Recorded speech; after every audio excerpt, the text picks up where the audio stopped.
Anda sedang mendengarkan UT Radio, Open Education Station for All.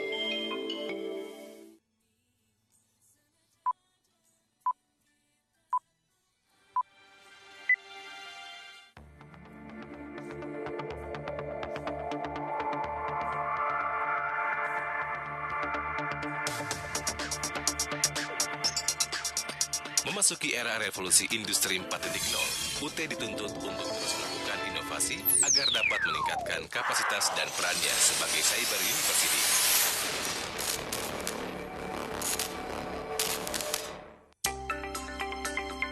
Berbagai upaya yang dilakukan UT untuk meningkatkan angka partisipasi kasar APK perguruan tinggi serta pemanfaatan teknologi informasi dan komunikasi dalam proses pembelajaran merupakan tantangan sekaligus peluang dalam upaya meningkatkan kompetensi SDM bangsa yang berkualitas. Hari ini, satu lagi tonggak sejarah perjalanan pendidikan kita pancangkan, khususnya di bidang pendidikan tinggi, yaitu dengan diresmikannya Universitas Terbuka.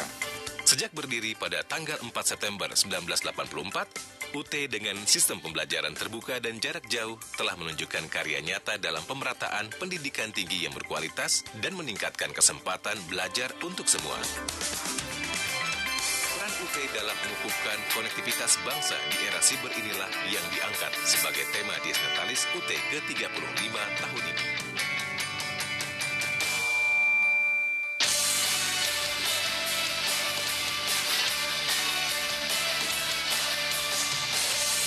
Dalam kiprahnya selama 35 tahun, UT telah menjelma menjadi sebuah PTJJ yang modern. Saat ini, seluruh layanan kegiatan inti layanan mahasiswa dapat dilakukan secara fully online, mulai dari registrasi hingga ujian.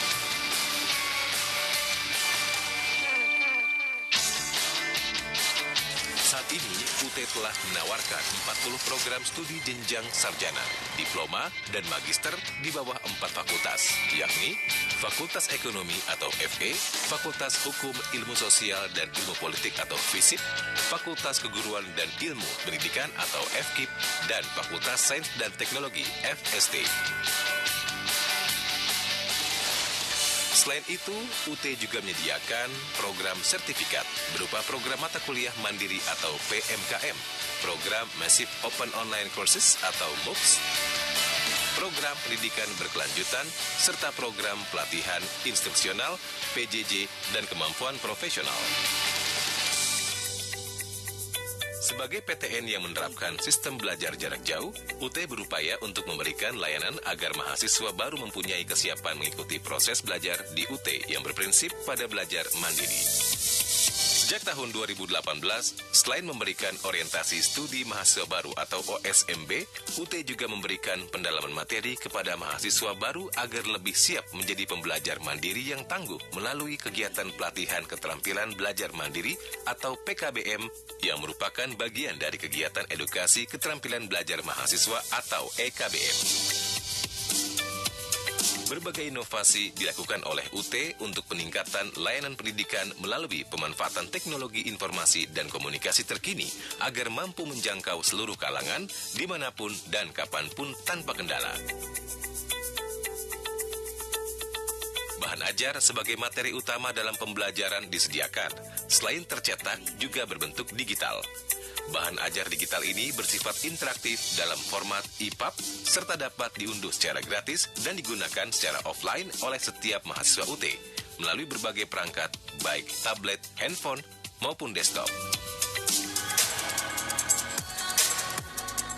Dalam rangka untuk memfasilitasi pemantapan hasil belajar mahasiswa secara mandiri, UT menyediakan pembelajaran secara online yang disebut tutorial online atau tuton yang bersifat asinkronus. Selain itu, tutorial bersifat sinkronus juga disediakan dalam bentuk tutorial berbasis web atau web, e-lecturing, dan video conference atau VCon. Dalam penyelenggaraan ujian, inovasi dilakukan dengan pengembangan sistem ujian online tanpa pengawas ruang yang hadir secara fisik di lingkungan mahasiswa, yang disebut dengan online proctoring. Dengan online proctoring ini, mahasiswa dapat ujian dimanapun selama mereka memiliki akses terhadap internet. Selain itu, untuk mendukung kegiatan belajar mahasiswa, berbagai fasilitas belajar yang dapat diakses mahasiswa secara langsung antara lain UT TV, UT Radio, perpustakaan digital, materi pengayaan mata kuliah berbasis online, latihan mandiri, dry lab. Fasilitas lain yang diberikan UT untuk mendukung proses belajar online adalah fasilitas internet gratis berupa Wi-Fi ID dan Microsoft Office 365. Untuk memperluas jangkauan layanan hingga ke seluruh pelosok dan luar negeri, UT memiliki 39 kantor UPBJJ atau unit program belajar jarak jauh di seluruh Indonesia dan pusat pengelolaan layanan luar negeri. Selain itu, UT juga bekerja sama dengan berbagai mitra untuk mendirikan sentra layanan UT atau SALUT di beberapa wilayah. Untuk menjaga standar mutu UT, secara kontinu UT selalu direview oleh Badan Akreditasi Nasional maupun internasional, yaitu oleh International Organization for Standardization atau ISO, Badan Akreditasi Nasional atau BAN PT, dan International Council for Distance Education atau ICDE yang berpusat di Oslo, Norwegia. Maka yang namanya e-learning kalau kita kembangkan, classroomless, borderless akan terjadi. Tidak ada lagi kelas, tidak ada lagi batas negara, maka pendidikan tinggi harus kita lakukan satu perubahan yang mendasar. Pada saat kesempatan ini yang sudah memanfaatkan peluang semacam itu, hanya satu-satunya di Indonesia yang pertama kali hanyalah universitas terbuka yang dalam hal ini. Dalam upaya meningkatkan angka partisipasi kasar perguruan tinggi nasional yang masih rendah, berbagai upaya kerjasama dilakukan dengan perguruan tinggi atau instansi lain.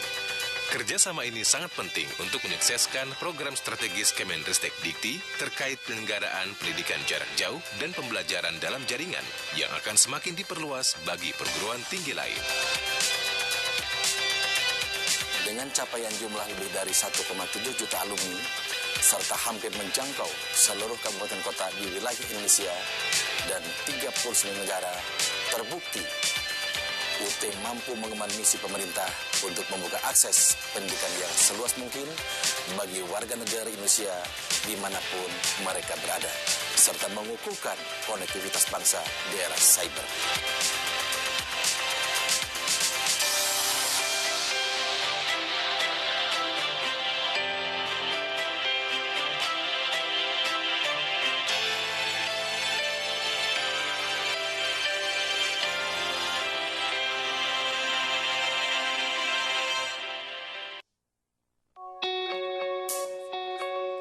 Masih bersama kami di UT Radio, Open Education Station for All. Dan yang seperti tadi saya sampaikan ya, bahwa hari ini di Jumat 7 Agustus 2020, tepatnya dari jam 13.30 sampai dengan 14.30 waktu Indonesia Barat, kita ada 1 jam bersama dengan narasumber yang sudah hadir saat ini di studio kami. Ada Ibu Dr.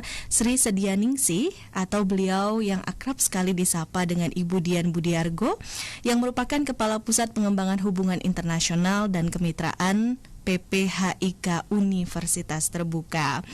Terlebih dahulu saya akan sapa, apa kabar Ibu Dian? Selamat siang Mbak, kabar baik. Alhamdulillah, semoga semua pendengar radio Universitas Terbuka selalu dalam keadaan sehat, semangat, dan yang penting tetap bahagia. Tetap bahagia, amin. Ini kali kedua ya Bu, kita berbincang begitu di udara di UT Radio. Iya. Udah sekian lama ketemu lagi. Nah, UT listeners dan juga mungkin mahasiswa Universitas Terbuka dimanapun Anda berada, Ibu Dian Budiargo ini adalah pengajar di jurusan Ilmu Komunikasi di Universitas Terbuka, dan ilmu komunikasi beliau adalah bidang minat yang diambilnya mulai dari S1 sampai dengan doktoralnya. Dan beliau juga punya pengalaman banyak sebagai penyiar berita TVRI dari tahun 1987 sampai dengan 2001. Kemudian juga Bu Dian menjadi pengajar, instruktur mengenai komunikasi interpersonal, public speaking, dan pengembangan pribadi pada beberapa pelatihan baik di institusi negeri maupun swasta. sekian banyak pengalaman yang saya sebutkan, ini sebenarnya saya minder banget kalau ngobrol sama senior di bidang public speaking. Nah, pokoknya kalau UT listeners mau tanya ilmu-ilmu public speaking, Bu Dian udah paling mesti buka ini ya, buka khusus gitu ya, jam khusus ya. Betul. Kita ya, Mbak ya. Ibu, sebelum kita masuk nih ke tema kita, UT ada kemarin, kini, esok, dan selalu terdepan. Boleh dong Bu share sedikit aja tuh pengalamannya tadi yang sudah saya sebutkan, punya banyak pengalaman sebagai penyiar berita atau di dunia public speaking. Belum lahir ya dulu ya. Belum lahir ya. Jadi 90-an saya Bu. 90-an ya. Saya 87 berarti sampai 2001. Masih TK ya, belum nonton Dunia Dalam Berita. Baik, jadi memang saya juga selalu kalau ngobrol dengan anak-anak, saya bilang anak-anak itu SMP, SMA, mahasiswa, saya selalu mengatakan bahwa jangan hanya mengejar nilai sekolah, tetapi kejarlah nilai-nilai sosial. Artinya selalu aktif dalam berorganisasi, mulai SD, SMP, SMA, mahasiswa. Itu harus aktif karena itu adalah cara kita bermasyarakat dan cari kerjaan gampang. Gitu. Kalau kita aktif tuh cari kerjaan gampang. Saya hanya menganalogikan saja. Saya bukan anak yang pinter gitu ya, S1 itu nggak pinter gitu ya, tapi ya susul lah ya karena sudah mulai kenal pacaran gitu ya, biasalah ya kehidupan anak muda gitu. Terus ada teman saya yang tidak ikut organisasi segala macam, IPK-nya 3,9 sekian, ternyata puji Tuhan yang lebih cepat dapat pekerjaan adalah teman-teman yang tidak IPK 3,9 gitu. Ya, tapi kalau 3,9 dibarengi dengan keaktifan mungkin keaktifan itu pasti akan lebih mudah. Nah, kaitannya apa dengan penyiar? Jadi kaitannya adalah saya itu sejak SMP MC di sekolah. SMP MC, SMA MC gitu ya. Biasa kalau dari ini orang tahu akhirnya gitu ya, SMA sudah mulai cari duit. Artinya MC dibayar. Saya ingat waktu itu 25.000. Itu tahun berapa berarti Bu pertama jadi MC? 76, mulai 76, 78 ya. Jadi segitu tuh udah seneng banget lah ya. Terus habis itu mahasiswa. Nah, di saat saya mahasiswa MC, kebetulan yang hadir salah satunya adalah direktur televisi. Jadi beliaulah yang nawarin saya untuk coba deh gitu. Jadi ada casting juga gitu ya, dicoba. Kemudian ya alhamdulillah bisa terus. Di saat saya pindah ke Jakarta, kemudian ya puji Tuhan diterima di pusat, di TVRI pusat. Jadi pengalamannya itu aja. Tidak banyak karena penyiar ataupun public speaking sebagai speaker itu kan lebih kepada skill ya. Jadi semakin sering kita melakukan, semakin bagus ya kan. Artinya semakin terbiasa lah. Itu aja. Satu lagi ya Bu pertanyaannya ya, satu lagi ya. Apa yang akhirnya membuat Ibu jatuh cinta ke dunia pendidikan? Tidak direncanakan. Semuanya jalan Tuhan. Artinya pada waktu saya penyiar di Jogja, saya mengawali penyiar di Jogja ya. Pada waktu saya sebagai penyiar di Jogja, saya belum lulus, tetapi tawaran untuk ngajar sudah ada, ya kan ya, karena penyiar ya. Tawaran mengajar, akhirnya saya ngajar di salah satu akademi gitu. Begitu saya lulus, kemudian terus gitu, saya masuk ke di situ Kopertis kan ya, mencoba ke pegawai negeri gitu, diurusin Mbak, pokoknya semuanya semuanya ngalir begitu saja. Ada jalannya ya Bu. Ada jalannya. Terus ketemu pacar, ketemu suami di Jogja, dan kemudian dia dipindah ke Jakarta. Nah, pada saat di Jakarta saya juga dibantu untuk di Jakarta. Tadinya karena saya santai saja kan, akhirnya ya udah di UT dulu gitu, di UT dulu, saya ke UT, keterusan deh sampai sekarang. Terus akhirnya dalam hidup memang harus memilih. Saya kan masuk UT itu 90-an ya, 89-90. Kemudian semakin banyak jam siaran, semakin banyak. Kemudian kondisi jalanan, trafiknya juga semakin parah ke sini. Dulu 15 menit dari Pondok Cabe ke Senayan. Hanya 15 menit, maksimum 20 menit. sekarang nggak bisa. Nggak bisa diprediksi. Ya, tahun 2001 itu sudah mulai nggak bisa lah ya, mulai susah. Kemudian jam siarannya juga nggak boleh milih 7-9, tapi ada jam 5, ada pagi jam 6, ada jam 2. Bagaimana saya bisa membagi waktu? Bagaimana saya dari sini ke sana segala macam? Dan saat itu saya sebagai ketua jurusan juga. Jadi hidup adalah pilihan. Akhirnya saya memilih sebagai dosen. Semoga pilihan ini adalah pilihan yang tepat dalam hidup saya. Oke, dan ini sudah 30 tahun berarti di Universitas Terbuka ya Bu ya? Nggak kerasa ya? Sudah lama banget, sudah bentar lagi pensiun. Oke, ini kayaknya produser saya nanti kita harus ada sesi profil ya, biar jadi ngobrolnya enak tentang public speaking, tentang pengalaman. Oke Bu Dian, terima kasih tadi sudah bercerita mengenai pengalaman banyak sekali tadi dunia public speaking sampai akhirnya ke Universitas Terbuka ini selama kurang lebih 30 tahun. Nah, tema yang akan kita bahas untuk hari ini di 1 jam bersama adalah UT ada kemarin, kini, esok, dan selalu terdepan. Kalau dengar kata-kata seperti itu, apa yang terpikirkan oleh Bu Dian? Cuman satu, bahwa UT selalu ada kapanpun juga, dalam kondisi apapun juga, UT selalu eksis keberadaannya. Itu yang terpikir, sehingga tema itu muncul dalam bincang-bincang kita, karena dari dulu dia dibutuhkan, kini dibutuhkan, esok tetap, dan kedepannya juga mudah-mudahan selalu terdepan. Oke. Itu aja yang kepikiran. Siap, selalu terdepan, menjadi pionir juga perguruan tinggi ya Bu ya, khususnya untuk perguruan. Kalau ada yang mengatakan bahwa pepatah yang mengatakan we are not the first but the best. Kalau saya enggak, we are the first and the best. Oke, we are the first and the best. Iya. Oke, nah ini Ibu sebagai Kepala Pusat Pengembangan Hubungan Internasional dan Kemitraan PPHIK di Universitas Terbuka. Nah mungkin kita bicara dari sejarahnya dulu ya Bu ya. Kenapa sih UT ini didirikan gitu? Seperti apa perkembangannya? Mungkin sudah banyak yang bicara ya mengenai bagaimana sejarah UT, kemudian kalau kita googling gitu ya, di search engine dimanapun juga bisa kelihatan kenapa UT didirikan. UT itu kan didirikan tahun 84 ya oleh Presiden Soeharto pada masa itu. Kemudian untuk apa? Sebenarnya adalah keprihatinan, bukan, beliau-beliau ini pemimpin bangsa ini melihat pendidikan itu sangat penting, tetapi belum berhasil atau saat itu belum bisa memenuhi memberikan tempat yang layak untuk masyarakat Indonesia untuk kependidikan tinggi.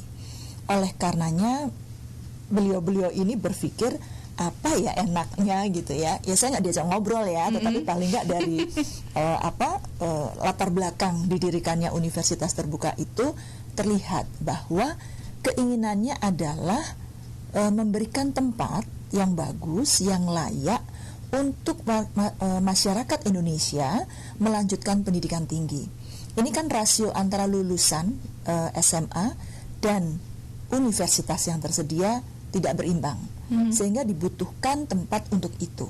Nah apa, dan bisa dimanapun juga, artinya di seluruh Indonesia, di seluruh pelosok tanah air.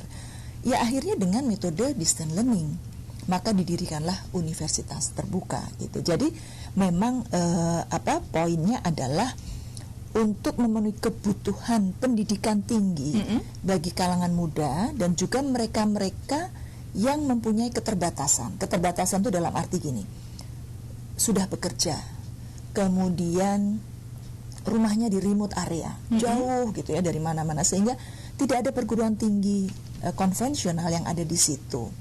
Kemudian waktu ya, mereka kadang-kadang susah, jadi tempat, waktu, kemudian geografis itu hilang dengan adanya Universitas Terbuka. Oleh karena itu pemerintah mempunyai keinginan untuk memberikan kesempatan, bukan tempat ya, kalau tempat nanti sepertinya gedung gitu ya, kesempatan kepada seluruh warga Indonesia yang ingin melanjutkan pendidikan tinggi, karena kita sadar bahwa dengan pendidikan kita akan maju. Oke. Jadi memang begini juga, kita nggak bisa nutup mata bahwa pendidikan di Indonesia itu belum merata dimanapun ya Bu ya. Betul. Masih banyak daerah-daerah yang sulit sekali menjangkau Hingga saat pendidikan ini, tersebut, khususnya pendidikan tinggi. Betul. Oke. Nah, tadi Ibu sudah menyenggol nih dikit mengenai distance learning. Dan ini kayaknya relate juga Bu dengan keadaan kita saat ini ya. Selama masa pandemi ini bukan hanya UT tapi universitas dan perguruan tinggi lainnya juga akhirnya menerapkan pendidikan jarak jauh atau online learning. Nah, mungkin boleh diceritakan juga nih Bu, seperti apa sih sebenarnya awalnya ada pendidikan tinggi terbuka dan jarak jauh sampai dengan saat ini dan perkembangannya. Oke Mbak, jadi saya cerita mungkin konsep dulu ya, konsep dari pendidikan tinggi terbuka dan jarak jauh. Yang ada sering orang mendengar itu jarak jauh. Tapi kalau universitas terbuka adalah PTT, jadinya terbuka dan jarak jauh. Jadi konsepnya di sini pendidikan terbuka itu dia menerima semua mahasiswanya itu tanpa batasan usia. Yang penting satu, dia lulus SLTA atau yang sederajat. Jadi mau lulusan tahun setahun, lulusan 10 tahun, lulusan 20 tahun yang lalu, ayo gitu, kita gabung di universitas terbuka gitu. Jadi memang tidak ada batasan-batasan yang membatasi seseorang masuk ke universitas terbuka kecuali lulusan SLTA. Itu yang dibilang terbuka gitu. Nah, jarak jauhnya adalah konsepnya ada keterpisahan antara dosen dan mahasiswa. Nah, keterpisahan itulah yang dijembatani dengan berbagai macam media. Itu yang konsep dasarnya mengenai pendidikan tinggi terbuka dan jarak jauh. Oke, jadi jarak jauh itu tadi bukan hanya learning ya Bu, bisa juga memang udah dikasih modul dan lain-lain, belajar mandiri begitu ya? Iya, itu kan ininya. Makanya saya tadi mengatakan konsep jarak jauh itu keterpisahan antara dosen dan mahasiswa. Nah, untuk nyambung komunikasinya, medianya banyak gitu. Dan UT ini kayak supermarket Mbak. Artinya kalau memang tidak bisa akses internet, yuk kita punya printed gitu ya. Terus kita punya audio, kita punya radio, kita punya TV streaming ya. Jadinya banyak, semua itu kita sediakan. Tinggal kebutuhannya Anda pengennya yang mana, bisanya yang mana. Betul, juga karena kan kebiasaan orang belajar tuh macam-macam. Ada yang seneng baca, ada yang seneng di screen e-book. Kalau saya e-book kan ya, kalau saya dengan usia segini, saya baby boomers ya, bukan milenial, saya baby boomers gitu. Senengnya lebih ke printed itu kan bisa, kita highlight, walaupun sekarang di gadget pun bisa di highlight ya. Tapi bukanya itu, nyarinya itu susah gitu. Kalau buku kan asik aja gitu ya Bu. Dikasih bookmark, dikasih apa gitu ya, tip itu terus. Jadinya dengan berbagai macam karakteristik atau bukan karakteristik ya, kebiasaan belajar seseorang, maka UT memberikan apa yang dia inginkan gitu. Oke, jadi UT memberikan apa yang mahasiswa inginkan. Iya, yang masyarakat butuhkan gitu. Jadi enaknya pakai apa sih? Monggo gitu ya, kita sediakan. Dan jadi banyak pilihan ya Bu. Banyak pilihan. Bahkan selama pandemi ini juga kemarin ada tambahan di sini, tutorial online melalui radio. Nah, itu jadi apa ya? Sebenarnya sudah lama, tapi mungkin lebih dikencarkan lagi. Iya. Oke. Nah, itu tadi listeners yang disampaikan oleh Bu Dian. Jadi kalau konsep pendidikan tinggi terbukanya ini secara usia, yang penting dia punya ijazah SLTA, SMA sederajat dulu nih. Nah, usianya mau berapa kek, atau dia lulus baru setahun, 10 tahun dan lain-lain, boleh. Atau dia yang tinggal bukan hanya di Indonesia ya Bu, tapi yang ada di luar negeri, di lebih dari 40 negara, WNI ya, masihan ya. Jadinya mereka kuliah di UT juga gitu. Jadinya dimanapun Anda berada deh, udah Jadi bisa. Iya. Selama masih di planet bumi. Jadi nggak ada space, nggak ada jarak gitu ya.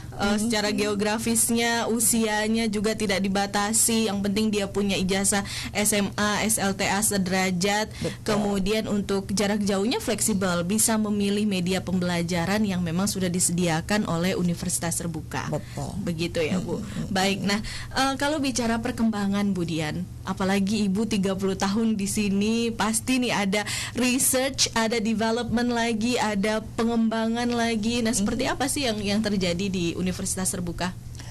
Begini, UT itu kan ada mulai tahun 84. Jadi kalau kita lihat, kalau sekarang kita kan dalam revolusi industri 4.0 ya. Mirip deh sama UT. Dulu UT berdiri 84, itu media pembelajarannya hanya printed. Kita pakai modul Mbak yang besar, yang gede itu ya. Itu kayaknya ibu saya punya gitu deh. Ya. Punya. Artinya dimulai dari itu, kemudian dengan perkembangan teknologi, UT pun ikut, gitu. Jadi selalu memanfaatkan perkembangan teknologi untuk memudahkan memberikan layanan kepada mahasiswanya. Sehingga ya tadi yang saya katakan, kalian punya apa, kalian pakai apa, kita ada. Gitu. Jadi nggak ada alasan bahwa karena saya ini sudah saya senang pakai cetak tapi kok zamannya sudah teknologi banget terus ditinggalin nama UT. Enggak, tetap modul itu tetap Mbak, tetap ada. Jadi layaknya supermarket. Kemudian perkembangannya, kemudian sampailah kepada tutorial online. Dulu kita ada namanya computer assisted CAI instructional, gitu ya. Jadi program-program dengan komputer dipakai animasi-animasi gitu ya, kita gunakan gitu. Dulu saya bisa bikin karena memang seperti itu gitu. Tapi sekarang suruh bikin lagi lupa. Udah lama nggak, medianya baru lagi dengan banyak aplikasi, banyak yang bisa kita gunakan untuk menjadikan bahan ajar itu interaktif. Jadi kalau dulu bahan ajarnya mungkin tidak interaktif, sekarang sudah interaktif. Interaktif itu artinya ada interaksi antara dosen dan mahasiswa dari mata ajar itu. Bagaimana caranya? Banyak sekali caranya kan. Di situ walaupun itu printed, katakanlah saya menerima printed, tapi ada link. Kemudian kalau melalui e-book, linknya tinggal diklik. Kemudian ada video, ada suara, segala macam lah kita gunakan. Jadi perkembangannya bahwa dari tahun ke tahun Universitas Terbuka selalu berusaha untuk mengikuti itu, gitu. Semuanya untuk memenuhi kebutuhan dan perkembangan zaman, gitu. Khususnya teknologi komunikasi ya. Oke, baik. Jadi selalu mengikuti perkembangan zaman, begitu ya. Itu tadi Ibu bilang interaktifnya. Kita pengen tahu juga nih komunikatifnya seperti apa, karena memang ada juga tutornya ya Bu.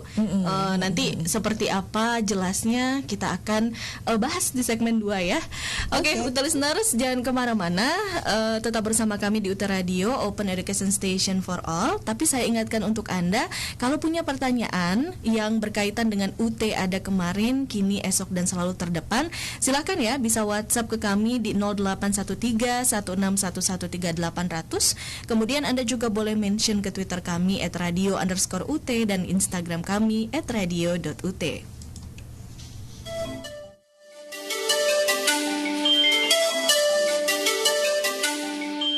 Anda sedang mendengarkan UT Radio, Open Education Station for All.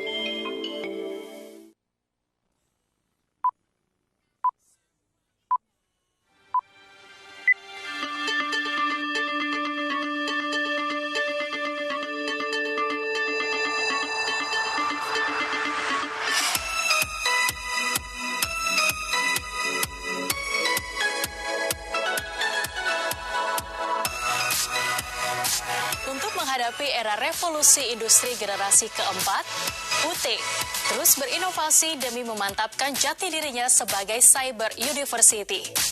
Berbagai upaya terus dilakukan dengan memanfaatkan kemajuan teknologi komunikasi dan informasi atau TIK dalam menghadapi era disrupsi.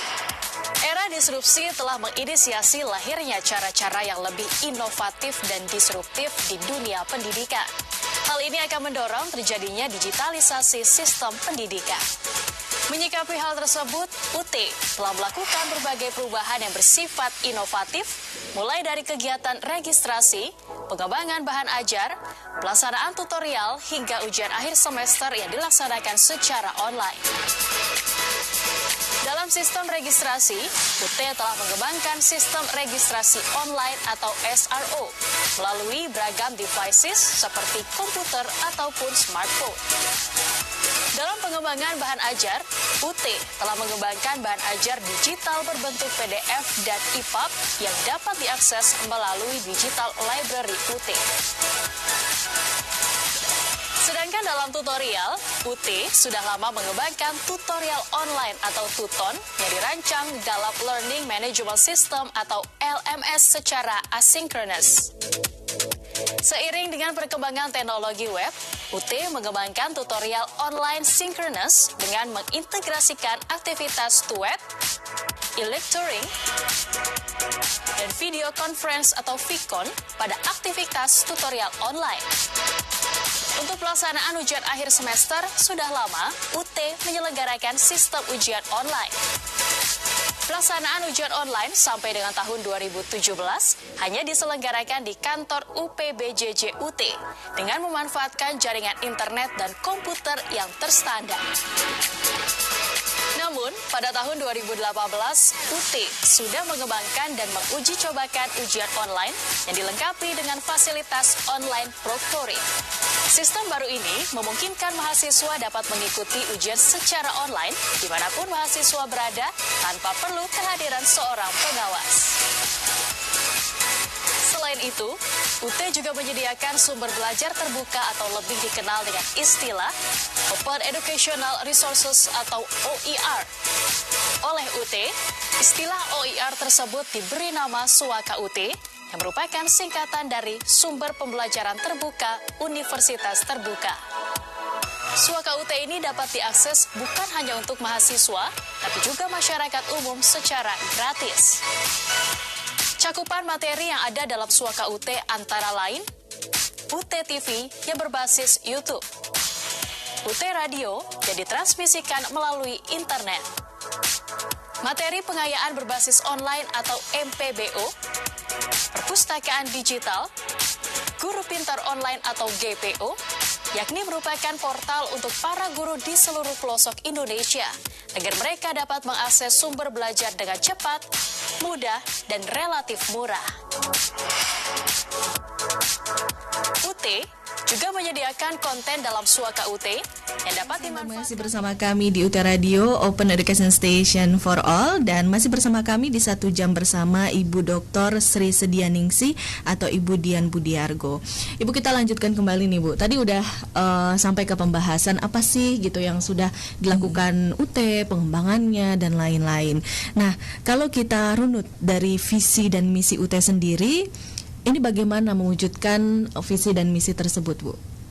Iya, gini, visi UT itu kan menjadi perguruan tinggi terbuka dan jarak jauh, berkualitas, dan berkualitasnya di dunia, level dunia. Kita sebagai anggota ICDE, International Council for Open Distance Education, kemudian juga di Asia sebagai AAOU, kemudian presidennya juga rektor UT, sekjennya juga dari UT, kemudian dulu pernah di ICDE presidennya dari UT juga. Jadi memang lingkupnya sudah dunia. Nah, bagaimana mewujudkan visi itu? Nggak gampang. Jadi gini, kalau saya menganalogikan bahwa visi itu di ujung, kemudian siapa sih yang akan meraih visi itu, gitu ya? Nah, kita netes ke bawah dulu. Visi itu harus dipahami oleh seluruh warga Universitas Terbuka. Dengan memahami visi itu, maka kita pelan-pelan, berarti kan individu nih, tergantung individu-individu ya. Individu-individu ini tentu saja butuh dipimpin. Kemudian ada yang namanya tim atau kelompok. Ini adalah unit-unit. Nah, unit-unit ini harus memiliki satu istilahnya apa ya? Bukan sifat ya, tetapi sudah dalam taraf yang interdependence. Interdependence itu artinya ada ketergantungan antar unit-unit ini. bukan tergantung ya, tapi ketergantungan. Kalau tergantung dependence, dan itu nggak bagus. Jadi di sini adalah ada ketergantungan satu sama lain, sehingga dari ketergantungan itu muncullah satu kesamaan tujuan untuk mencapai tujuan itu dengan baik. Karena ketergantungan di sini misalnya ini, contoh yang paling sederhana, pembuatan bahan ajar, cetak misalnya. Itu kan penulisnya dari fakultas. Kemudian dari fakultas diserahkan ke P2M2, jadi pusat produksi multimedia ya. Ada targetnya dong. Tatkala fakultas menyerahkan terlambat, ini kan terlambatnya itu terus. Nah, tatkala saya merasa sebagai unit ini bahwa oh iya ya, saya harus independen, tetapi interdependence. Artinya saya harus pinter, tetapi saya harus merasa tumbuh dalam diri saya bahwa kalau saya telat, semua akan telat. Nah, jadi intinya adalah bagaimana membuat UT itu sudah membuat kami semua menjadi orang yang merasa berperan dalam keberlangsungan dan untuk mencapai tujuan visi itu gitu. Jadi saya walaupun hanya sebagai apa gitu, sebagai kepala pusat, oke lah kalau kepala pusat enggak ya, katakanlah sampai kepada cleaning service, itu harus ditanamkan. Kalau nggak ada Anda, UT ini nggak bisa maju gitu. Jadi kita harus menanamkan pada diri kita sendiri juga bahwa siapapun saya ini menunjang keberhasilan UT gitu. Jadi confidence gitu ya. Karena kalau enggak, kita seenaknya Mbak kerja itu, iya kan? Kita seenaknya, kemudian kita tidak menghargai waktu. Jadi mau terlambat kayak mau apa ya terserah gitu. Nah, jadi dari individu-individu yang memang independence inilah diharapkan bisa mencapai visi itu. Core-nya UT ini universitas itu kan pendidikan pengajaran, kemudian penelitian, pengabdian sama abdimas kan, pengabdian masyarakat, ditunjang dengan keuangan, SDM-nya segala macam. Nah, ini harus bersatu, nggak pernah bisa aku bagian SDM ya. Jadi kalau saya nanti SDM itu terus merasa gini, karena kepegawaian misalnya ya, SDM merasa siapapun pegawainya.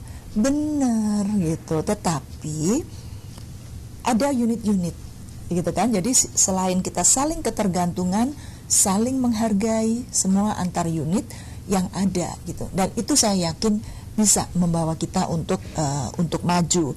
Dan UT sendiri itu sebenarnya mempunyai budaya organisasi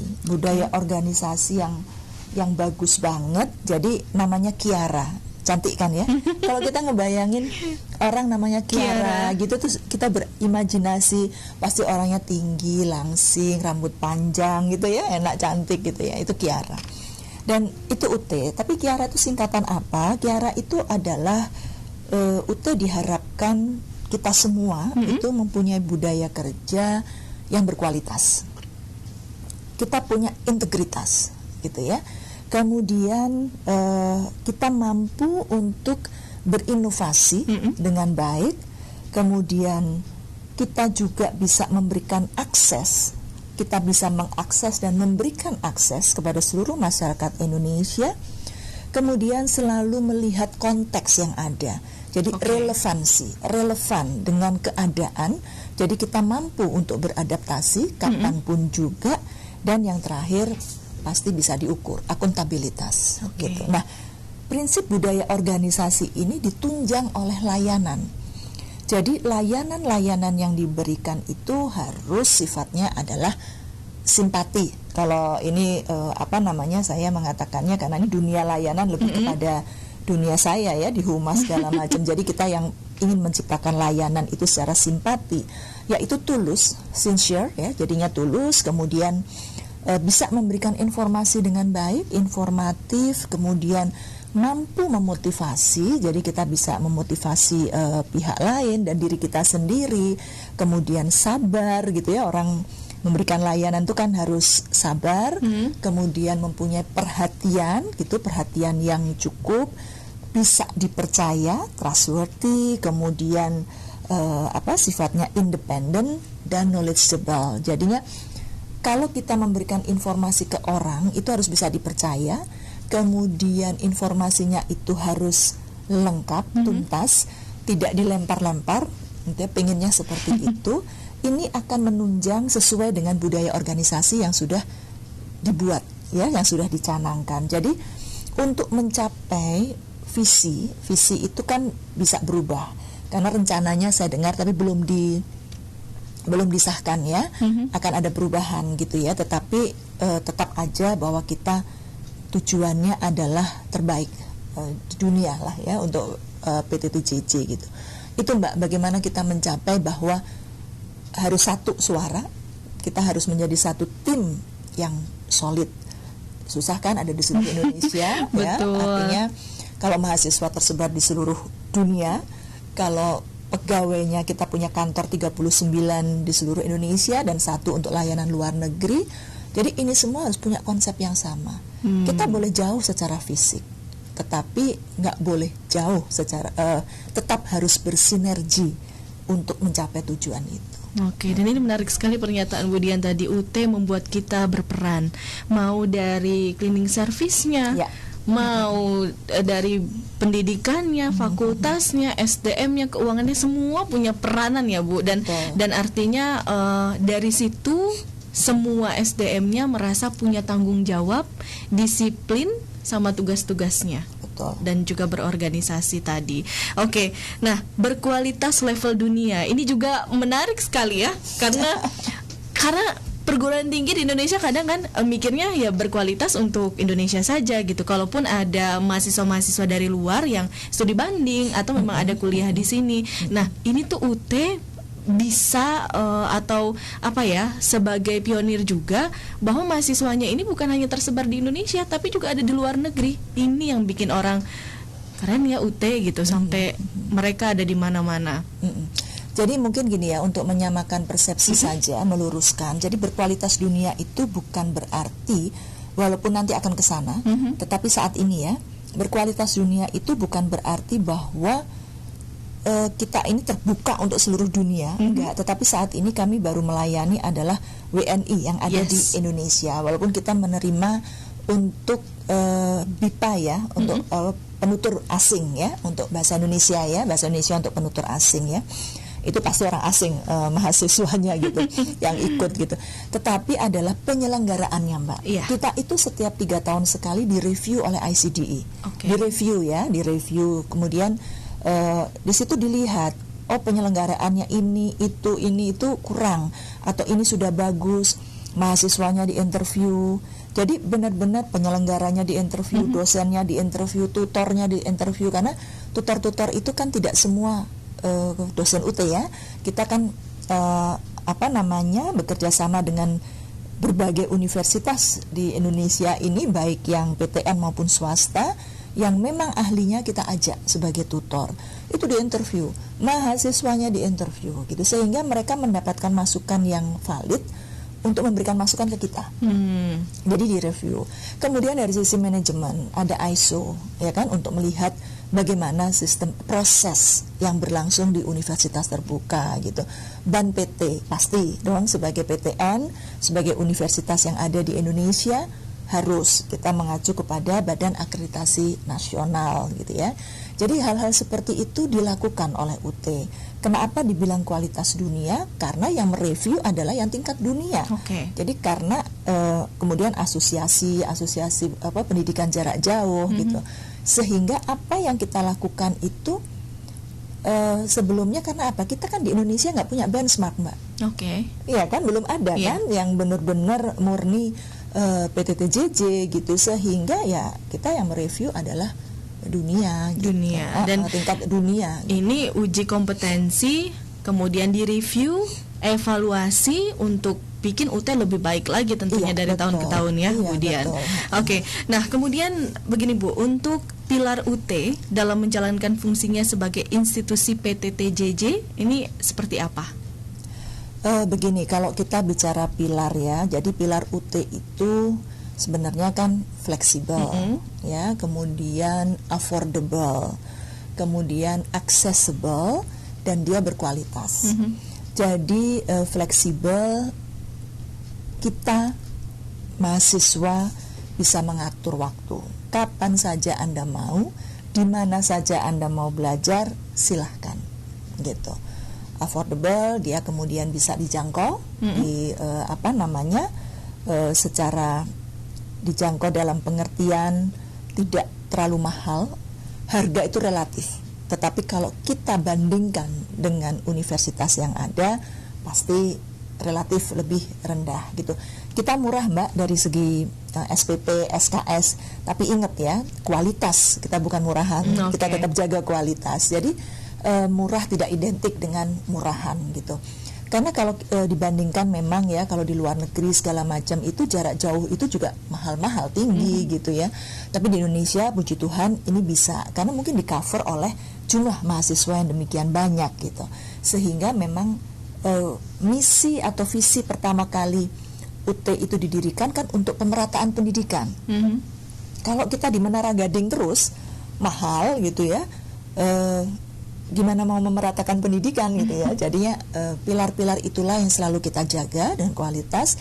Accessible artinya mudah diakses, artinya Anda dimanapun juga itu bisa mengakses kami gitu. Walaupun sekarang soal jaringan internet, koneksi segala macam memang di luar UT, di luar kemampuan UT ya.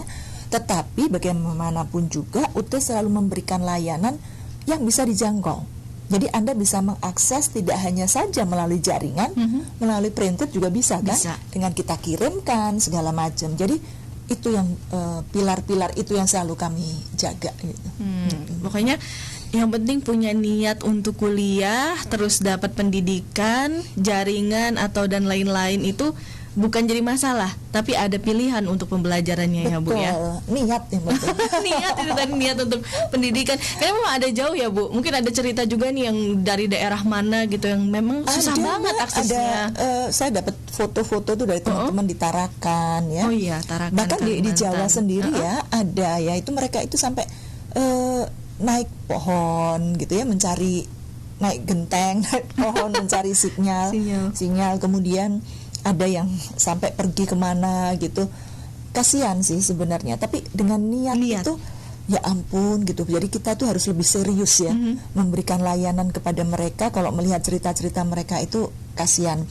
Dan sekarang di luar UT ini dengan adanya jarak jauh, kita lihat di berita-berita di televisi atau dimanapun juga, sering sekali kan keluhan dari siswa SMP, SMA ke bawah ya, biasanya itu mereka yang susah mendapatkan sinyal gitu ya, nggak bisa koneksi. Kemudian kasihan juga orang tuanya hanya HP-nya satu gitu, atau bahkan tidak ada gitu.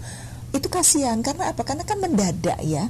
Kalau di UT itu kan memang direncanakan dari dulu. Betul. Sehingga kamu nggak punya HP, ya nggak apa-apa. Ada printednya. Atau gitu. Pakai media yang lain juga masih bisa. Jadi bisa. Jadi ada beragam media. Jadi mungkin kalau yang sekarang level perguruan tinggi mungkin tidak terlalu parah, tidak terlalu bermasalah untuk jarak jauh. Tetapi yang level-level SMA, SMP, apalagi SD ya, itu cukup bermasalah karena perubahan itu begitu cepat ya, namanya perubahan, dan kita harus beradaptasi. Nah itu yang jadi masalah. Nah puji Tuhan alhamdulillah UT tidak, karena memang dari awal memang didirikan untuk itu. Oke. Tadi juga sempat ngobrol sama Bu Dian. Ini memang semakin berkembang juga zaman, artinya UT sendiri punya tantangan untuk terus mengembangkan segala sesuatunya ya Bu ya. Nah, kaitannya dengan Pusat Pengembangan Hubungan Internasional dan Kemitraan PPHIK Universitas Terbuka ini Bu, apa aja gitu yang udah memang dilakukan atau kontribusinya untuk mewujudkan visi dan misi dari Universitas Terbuka? Baik Mbak, jadi sebenarnya adalah kalau di PPHIK sendiri pengennya mempunyai misi untuk menjadikan UT itu benchmark, benchmark BJJ di Indonesia ya, dan nantinya di dunia pastinya. Nah bagaimana caranya itu adalah, saya ilustrasi dulu. Dalam satu bisnis branding, kalau kita bicara branding. Ya, yang paling awet itu adalah produk. Tatkala produk kita dikenal orang dan digunakan oleh pemakai puas, mereka cerita ke orang lain. Itu yang paling awet. Kalau yang terkenal hanya pimpinannya, pimpinan ganti, hilang. Itu. Nah, sekarang adalah produk. Produk ini adalah core-nya. Bahan ajar, ada pendidikan pengajaran, penelitian, abdimas. Dan itu sudah ada yang menggodok sendiri, bagiannya sendiri. Kami di PPHIK adalah kita ada dua. Satu untuk public relation, satunya adalah marketing. Dua hal yang berbeda. Public relation secara normatif kita menjaga image UT dengan berbagai cara. Kemudian ya ada below the line, above the line gitu ya, biasalah itu. Terus marketing. Marketing adalah itu lebih kepada seluruh UPBJJ, seluruh daerah melakukan itu. Karena mereka yang secara langsung bersentuhan dengan mahasiswa. Dan mahasiswa-mahasiswa itu kan dari mereka datangnya. Dari artinya daerah-daerah itu. Kalau saya di pusat tidak langsung berhubungan dengan mahasiswa, tapi mencoba memberikan payung mengenai agar UT ini dikenal gitu. Alhamdulillah saat ini sudah banyak yang mengenal UT. Artinya dalam pengertian dari dulu mengenal, tetapi sering mereka mengira UT itu bukan negeri gitu loh. Jadi UT itu bukan perguruan tinggi negeri, dikiranya swasta. Nah, ini yang harus kami ubah. Masih ada beberapa yang mempunyai pemikiran seperti itu.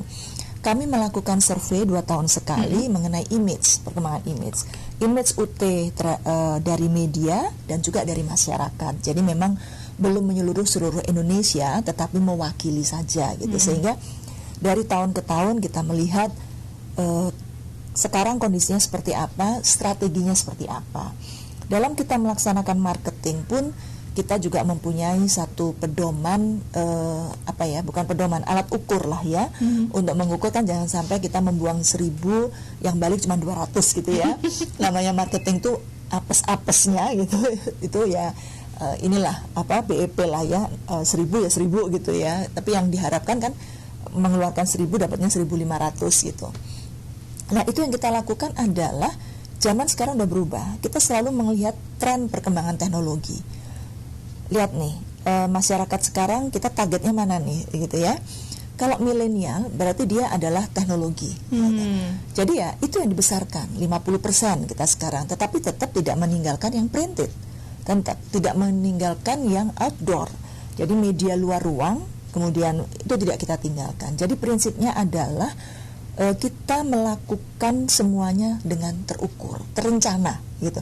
Tidak asal yaudah deh yang nawarin aku ini kok gitu, jadi si A gitu, yaudah si A aja, enggak, semuanya kita pertimbangkan. Jadi kontribusi kami yang bisa kami berikan semaksimal mungkin adalah menyuarakan kepada masyarakat bahwa apa yang dimiliki oleh universitas terbuka dengan baik. Jadi itu konsepnya, sehingga kami punya misi bahwa UT menjadi benchmark PJJ di Indonesia dan nantinya di dunia. Wow, itu tadi kalau udah branding ya Bu, perguruan tinggi negeri, jadi banyak yang ngira swasta, terus atau nggak gini, yang kuliah tua-tua, siapa bilang kita pernah bahas yang milenial ya Bu ya, bahkan waktu itu ada duta UT-nya juga ya. Iya, makanya jadi itulah yang menjadi tugas begitu ya Bu. Iya, tugas itu. Baik. Nah, nanti kita akan lanjutkan lagi Bu Dian di segmen terakhir. Nggak kerasa banget ya. Ini barusan tuh dengerin Bu Dian jadi kayak kuliah public relation, karena tadi ada peran public relation dan juga marketingnya.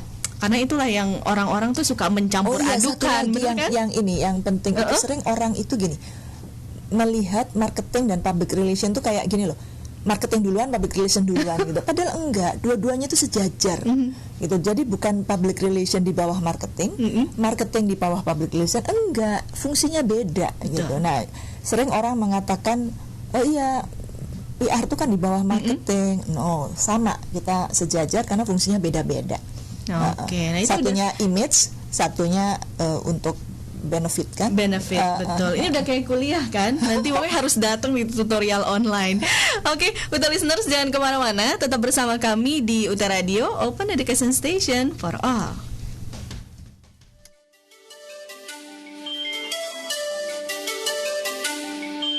Anda sedang mendengarkan UT Radio, Open Education Station for All.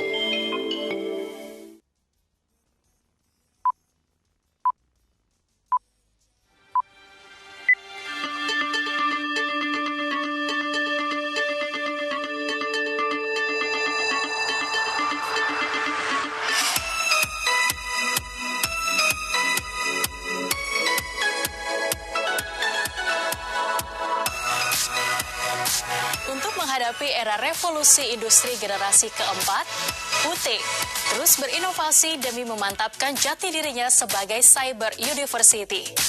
Berbagai upaya terus dilakukan dengan memanfaatkan kemajuan teknologi komunikasi dan informasi atau TIK dalam menghadapi era disrupsi. Era disrupsi telah menginisiasi lahirnya cara-cara yang lebih inovatif dan disruptif di dunia pendidikan.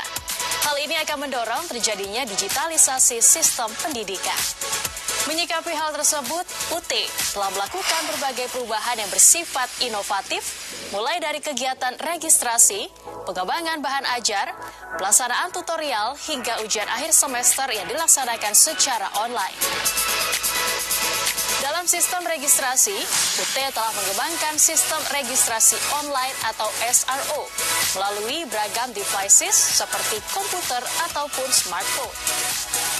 Dalam pengembangan bahan ajar, UT telah mengembangkan bahan ajar digital berbentuk PDF dan EPUB yang dapat diakses melalui Digital Library UT. Sedangkan dalam tutorial, UT sudah lama mengembangkan tutorial online atau Tuton yang dirancang dalam Learning Management System atau LMS secara asinkronus. Seiring dengan perkembangan teknologi web, UT mengembangkan tutorial online sinkronus dengan mengintegrasikan aktivitas web, e-lecturing, dan video conference atau VCon pada aktivitas tutorial online. Untuk pelaksanaan ujian akhir semester, sudah lama UT menyelenggarakan sistem ujian online. Pelaksanaan ujian online sampai dengan tahun 2017 hanya diselenggarakan di kantor UPBJJ UT dengan memanfaatkan jaringan internet dan komputer yang terstandar. Namun, pada tahun 2018, UT sudah mengembangkan dan menguji cobakan ujian online yang dilengkapi dengan fasilitas online proctoring. Sistem baru ini memungkinkan mahasiswa dapat mengikuti ujian secara online dimanapun mahasiswa berada tanpa perlu kehadiran seorang pengawas. Selain itu, UT juga menyediakan sumber belajar terbuka atau lebih dikenal dengan istilah Open Educational Resources atau OER. Oleh UT, istilah OER tersebut diberi nama Suaka UT yang merupakan singkatan dari Sumber Pembelajaran Terbuka Universitas Terbuka. Suaka UT ini dapat diakses bukan hanya untuk mahasiswa, tapi juga masyarakat umum secara gratis. Cakupan materi yang ada dalam Suaka UT antara lain UT TV yang berbasis YouTube, UT Radio yang ditransmisikan melalui internet, materi pengayaan berbasis online atau MPBO, perpustakaan digital, Guru Pintar Online atau GPO, yakni merupakan portal untuk para guru di seluruh pelosok Indonesia agar mereka dapat mengakses sumber belajar dengan cepat, mudah, dan relatif murah. UT juga menyediakan konten dalam Suaka UT yang dapat dimanfaatkan oleh masyarakat tanpa dipungut biaya, yaitu Massive Open Online Courses atau MOOCs. UT juga telah membangun layanan bantuan belajar yang dapat dimanfaatkan oleh mahasiswa, yaitu berupa Dry Lab dan e-seminar. Dry Lab merupakan layanan bagi mahasiswa untuk melakukan kegiatan praktik atau praktikum yang dilakukan secara virtual dengan simulasi melalui komputer. Sedangkan e-seminar merupakan layanan yang diperuntukkan bagi mahasiswa saat mahasiswa tersebut mengikuti mata kuliah yang mewajibkan mahasiswa mempresentasikan hasil penelitiannya. Dalam mendukung layanan kepada mahasiswa atau calon mahasiswa, UT telah menyediakan beberapa fasilitas, yaitu pertama, Halo UT atau Online Customer Center, yaitu layanan pendukung untuk membantu mahasiswa memperoleh informasi tentang UT yang dapat dihubungi melalui berbagai media komunikasi. Kedua, digital marketing dengan memanfaatkan media sosial UT. Anda masih bersama kami di UT Radio Open Education Station for All, dan ini adalah segmen terakhir 1 jam bersama Ibu Dr. Sri Sedianingsi atau Budian Budiargo, membahas tema kita kali ini, UT ada kemarin, kini, esok, dan selalu terdepan. Ibu, kita di segmen terakhir, nggak kerasa banget kalau udah ngobrol sama Budian ya. Nah, apa sih Bu begitu tantangan-tantangan yang dihadapi selama mengemban sebagai Kepala Pusat Pengembangan Hubungan Internasional dan Kemitraan PPHIK di Universitas Terbuka? Apa ya tantangan? Enggak ya, karena tiap hari udah biasa nih ngadepin. Ya, jadi gini, sebenarnya kita ada internal dan eksternal ya.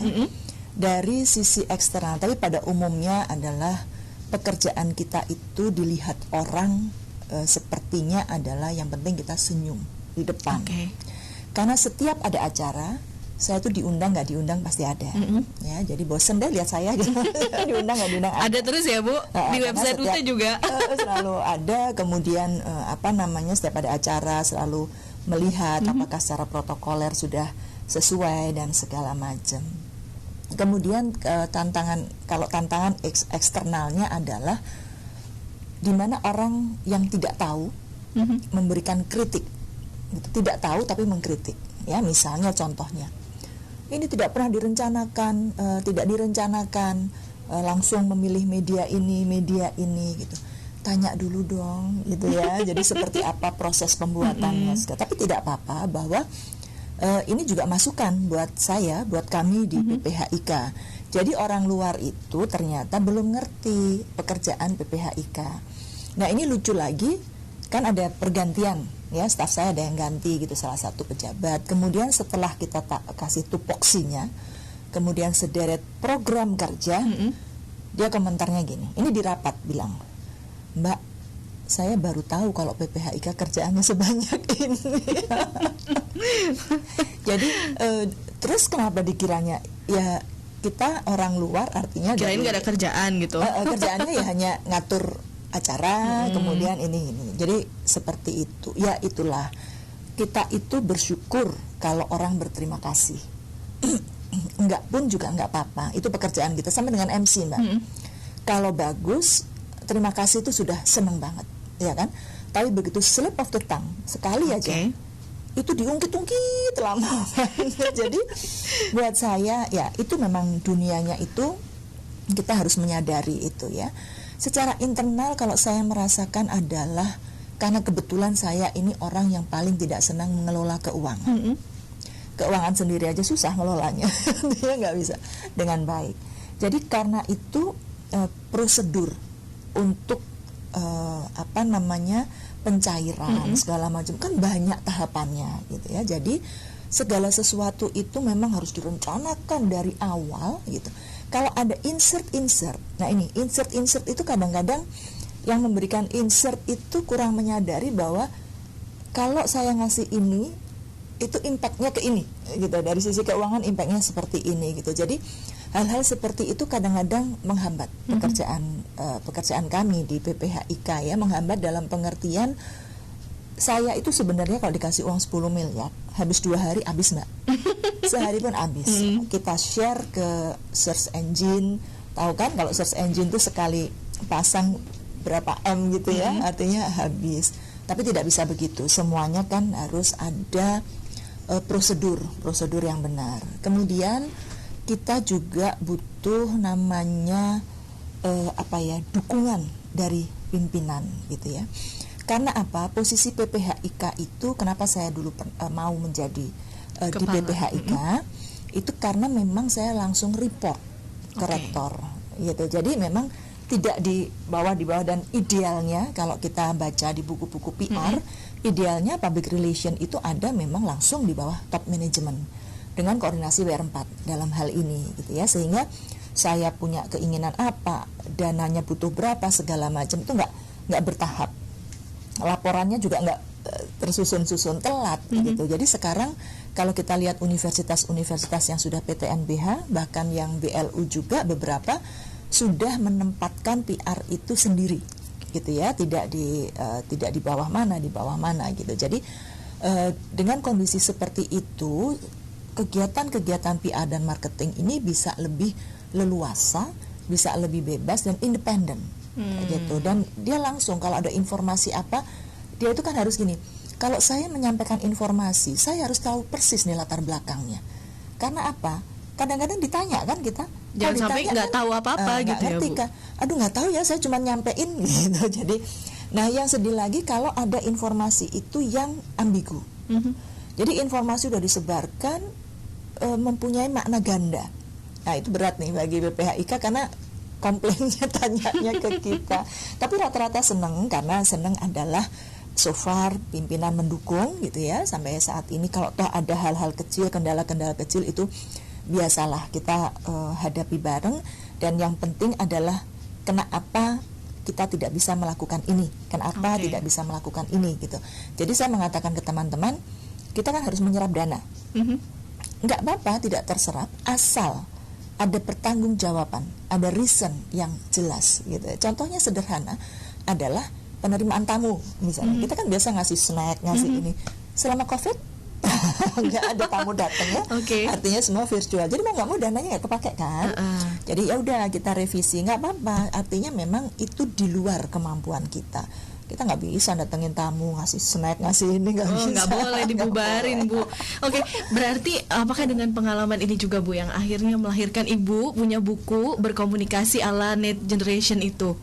Sebenarnya enggak, kalau itu lebih kepada karena saya itu concern, itu disertasi, kemudian saya itu concern dengan memang mediated communication.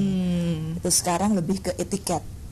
Etiket itu karena be honest, saya itu sedih kalau melihat etiket anak muda gitu ya, etiket kita semua yang tua-tua juga seperti saya ini berselancar di dunia maya melalui WhatsApp gitu ya. Jadi beberapa penelitian saya mengenai itu, lebih ke etiket komunikasi. Siap, itu nanti kita bahas lebih lanjut ya, Bu. Seru banget ya, apalagi menghadapi mahasiswa sekarang ya, yang bermacam-macam. Kalau di tatap muka nggak mungkin kalau mereka tuh bisa gini, hai DB, bisa. Karena saya selalu bilang salam DB gitu kan. Tapi kalau di tatap muka nggak mungkin, nggak terjadi. Baik Ibu, harapan untuk kiprah UT ke depannya dalam PTJJ ini, PTTJJ. Saya sih karena saya sebagai orang UT dan sudah sangat mendalam sebagai orang UT 30 tahun ya, artinya harapannya tentang universitas terbuka, sebagaimana harapan kita semua, memang UT tetap terdepan apapun gitu ya. Karena sekarang semua universitas dalam kondisi pandemi itu kan dikatakan mendadak UT gitu ya, semua betul. Tetapi saya yakin UT itu karena memang dari awalnya dirancang sedemikian rupa sehingga dia mempunyai core value yang memang harus tetap dijaga dan tidak dimiliki oleh yang lain gitu ya. Jadi harapannya UT tetap terdepan dan kita sebagai staf, seluruh keluarga besar, seluruh komponen yang ada di dalamnya harus mensupport mewujudkan itu. Oke. Baik, nah terakhir pesan-pesan Ibu untuk mahasiswa UT dimanapun berada. Karena sekarang nih ya banyaklah perubahannya, kayak teknologi makin canggih, kayak attitude semua dan lain-lain juga berpengaruh ya. Benar. Jadi memang yang penting jangan sampai kalian itu diberdayakan oleh teknologi, tetapi justru kita yang harus memberdayakan mereka. Jadi intinya kenapa diberdayakan, dengan teknologi itu berbagai macam informasi masuk.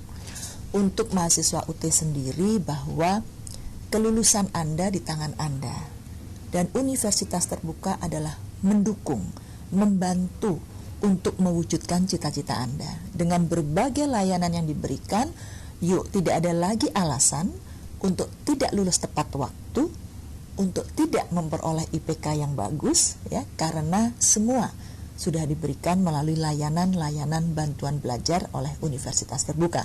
Jadi intinya yuk kita bareng bersama, kami mendukung, universitas mendukung, kemudian Anda yang menentukan kapan Anda lulus, berapa nilai Anda, dan bagaimana kesuksesan Anda ke depan. Semua memang di tangan Anda, dan universitas terbukalah yang akan mendukung perjalanan Anda. Itu aja. Oke, Bu Dian, terima kasih sudah sama-sama. hadir. Saya Ini juga, waktunya Mbak, makasih banget. udah nggak cukup lagi ya. Nanti kita sambung di obrolan lainnya. Pokoknya Ibu sehat selalu, sukses selalu. Iya, juga kepada mahasiswa seluruh mahasiswa UT khususnya dan pendengar UT Radio dimanapun berada, kita saling berdoa agar kita sehat. Jangan lupa protokol COVID. Saya tuh sampai paling cerewet untuk yang ini. Tetap pakai masker. Kemudian kalau berdekatan dengan orang lain, jaga jarak dan rajin cuci tangan gitu ya. Jadi itu tetap penting. Jadi, jangan lupakan itu. Tetap sehat dan yang penting jangan lupa tetap bahagia. Tetap bahagia. Baik Ibu, sekali lagi saya ucapkan terima kasih. Sampai ketemu lagi ya. Baik UT listeners, dimanapun Anda berada, jangan kemana-mana. Nanti setelah ini saya Eka Ardini masih terus temani Anda sampai dengan jam 3. Demikian tadi perbincangan kami bersama Ibu Dr. Sri Sedianingsih atau Ibu Dian Budiargo, Kepala Pusat Pengembangan Hubungan Internasional dan Kemitraan PPHIK Universitas Terbuka. Harus berakhir. Dan jangan kemana-mana, tetap bersama kami di UT Radio, Open Education Station for All. Terima kasih juga Ibu.